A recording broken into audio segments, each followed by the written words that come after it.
Hello, and welcome to the next installment of Watts and Drops. I'm Kirby Dolak from Littleton Community Television. Today we're back with Nick Lawler, General Manager of the Littleton Electric and Light and Water Department. Nick, nice to have you back in the studio again. Great, thanks for having me, Kirby. Good, good. Unfortunately, we're here to discuss a topic that has recently emerged as a public water safety issue to our nation that you informed the Littleton Water Department customers about back in August.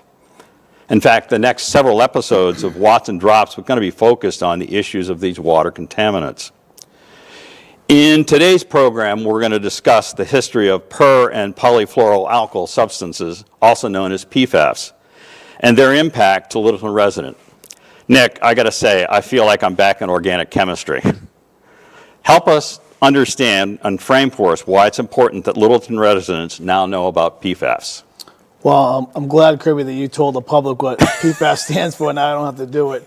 But PFAS is an emerging topic and situation that not just the community of Littleton's dealing with, but it's all across the nation, as you stated. We recently heard about it in the community right next to us in Air. They battled it in a couple of their drinking water sources, which led us to think, if it's right next door in Air, could it possibly be in our water sources as well here in Littleton?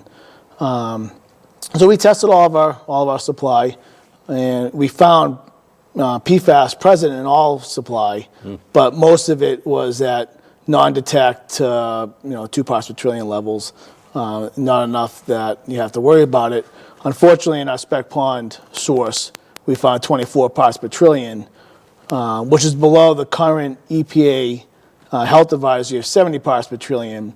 But we believe that the Mass DEP is going to be coming up with enforceable, legally enforceable standards at potentially 20 parts per trillion as soon as January 2020, which brings us to this fall town meeting, and hopefully we have our town meeting article that's going to allow us to move quickly on this topic with a solution to reduce and eliminate PFAS from our water. Okay, so let's back up a little bit. So what are PFAS? Who invented them? And are they still being manufactured? Right, so PFAS came about in products back in the 1950s. They were in products that needed to be stain resistant, non-stick, waterproof, those type of products. They were used in firefighting foams more recently, going back in the 70s and 80s. But it's a family of chemicals that were man-made, made by companies such as 3M and DuPont, with 2 of the major manufacturers of this chemical. And now they're all over our environment. Okay. So their intended uses you kind of gone over, and we've talked about some products that still contain it. Are there any other sources that are happening now that we're understanding a little bit more about PFAS? Do we have concern about products that are now being manufactured overseas? Can you mention anything about that? So they stopped manufacturing PFAS in the U.S. quite some time ago, back in the 80s, I believe. It was in products such as stain-resistant carpet, stain-resistant furniture. If you saw stain-resistant, it was most likely PFAS was being used to achieve that goal. It was used in microwave popcorn. Fast food wrappers. So if you're eating a Big Mac, you're eating a Big Mac that's covered in PFAS from the wrapper that it was given to you in. And like I said, it was used in firefighters' foam. So since they stopped manufacturing here, doesn't mean that the problem's gone away. They're still making it across the world, and it could be coming in on products that we import from other countries. Okay. So it's kind of ironic that the chemicals that were made to not allow substance to stick to products and the clothes we wear ends up sticking to our blood. How long do these chemicals stay in the body? Yeah, I mean, this is something that, I'm obviously not a doctor. I've been in the medical profession, and the science around this issue is very complicated and still kind of in the beginning stages. So it is a public health crisis that we're dealing with this with PFAS. Right. And it's found in your body. It's been found in blood, urine, breast milk, umbilical cord, blood, and it stays in your body for a long time. So that kind of gets to the next question, which is, are PFAS harmful? and dangerous to humans. What are some of the effects or illnesses that have been linked to PFAS exposure? And what are the chemical characteristics of PFAS that really make them a hazard? Well, kind of tying on that last one, it's this is just going off the complicated science that surrounds it, but there are some public health risks and issues that they found coming from this. They've tested this in labs on animals, and they've injected animals with large amounts of PFAS, and now we're talking about parts per trillion, so I do want to kind of qualify it. Right. But they have found health effects with those animals that were injected with PFAS, such as growth and development issues, reproductive issues, thyroid, immune system deficiencies, Cancer. and and damage to your liver. Right. So you brought up a point about measurement, and we'll talk about it a little bit later, but usually when you're talking about contamination or elements in our water supply, you talk about parts per million, and now we're talking about parts per trillion. So I thought that was kind of interesting. So who are the most susceptible or sensitive to PFAS? Is age, gender, or other conditions a factor in being susceptible? Sure, the EPA and the DEP have set a sensitive target group that would include pregnant women, breastfeeding mothers, and toddlers under the age of 1. Okay. But again, what their target is consuming water less than 70 parts per trillion is advised. Okay. Okay. So PFAS are considered a serious and imminent health hazard by Mass DEP. How do these contaminants get categorized as a potential health hazard? So the Mass DEP looks at the science. Okay. They have a very technical, sound staff that looks at all sorts of contaminants across the universe Right. that could enter your body. Right. They're looking at PFAS right now. And like we said, there's a guideline right now. Guideline is not enforceable, but they're talking about setting a max contaminant level that they can enforce, which is dangerous for us with water supply because they're talking about levels that are 20 parts per trillion as soon as January 1st, 2020. Wow. So if that was to happen, they could tell us to take that water supply offline, which really stresses our supply. Right. Right. So PFAS, we were saying we found them in our water, but they're also in our soil and in our air. I mean, tell me what the transport mechanism for all this is, Nick, if you can. Everywhere. It's everywhere. Okay. PFAS is everywhere. Okay.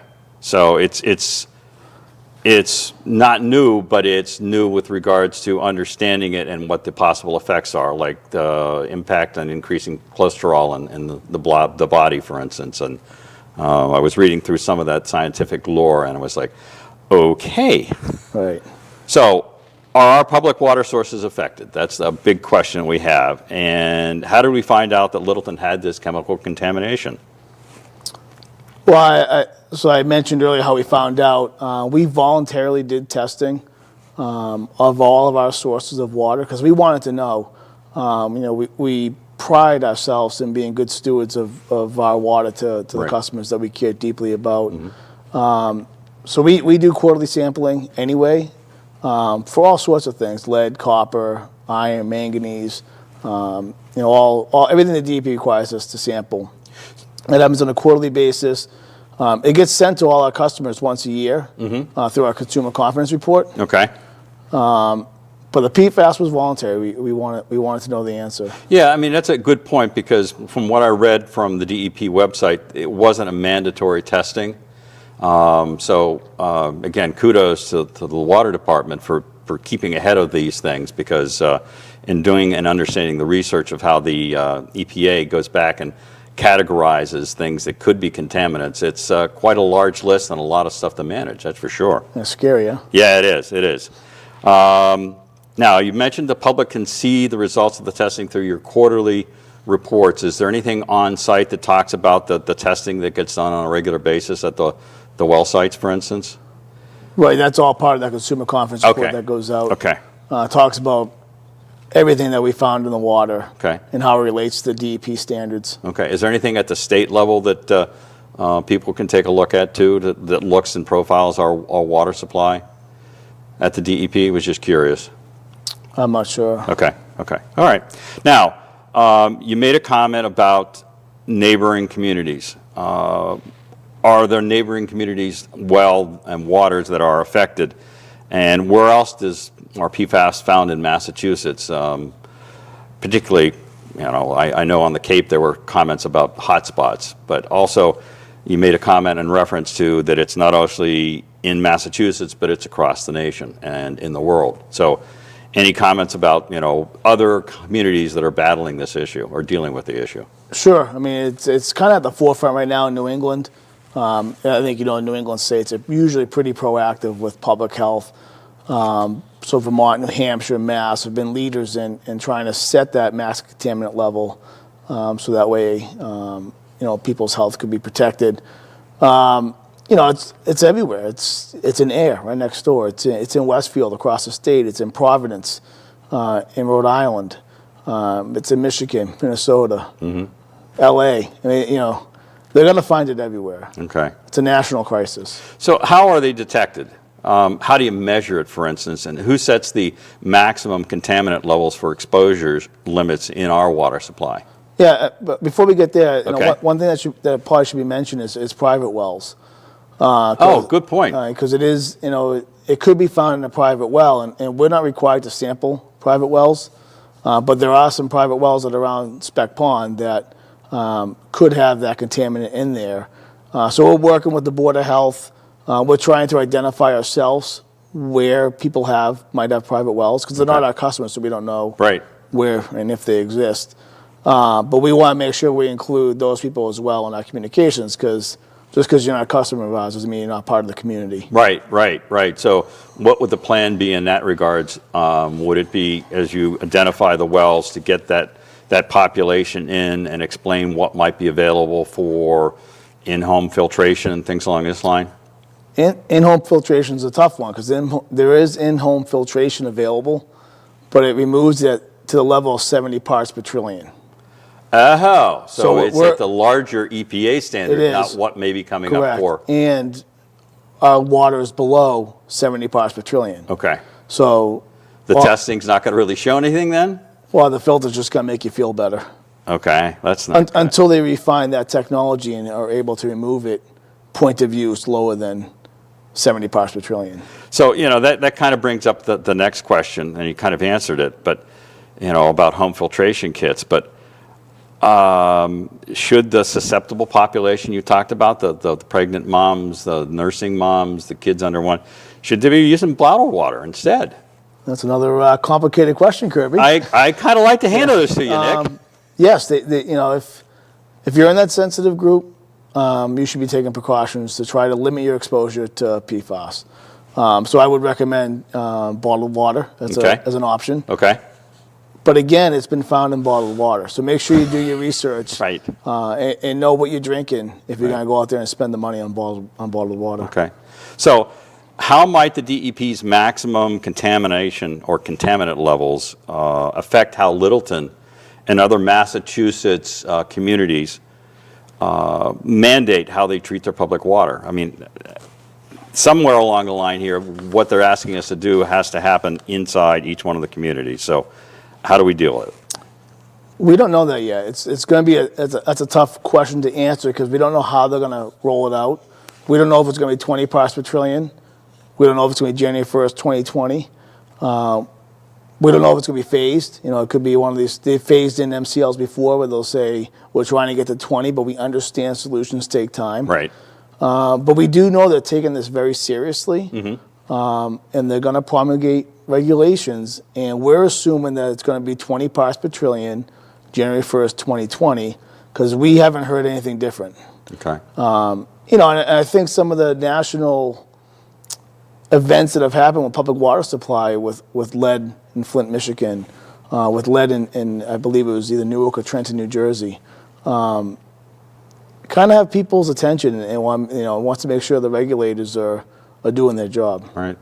So how does the timing of the DEP's guidance that's coming in January on the testing, how does it impact Special Town Meeting Article 12, where you're going to try appropriating monies for this emergency piece or for the long-term treatment of PFAS?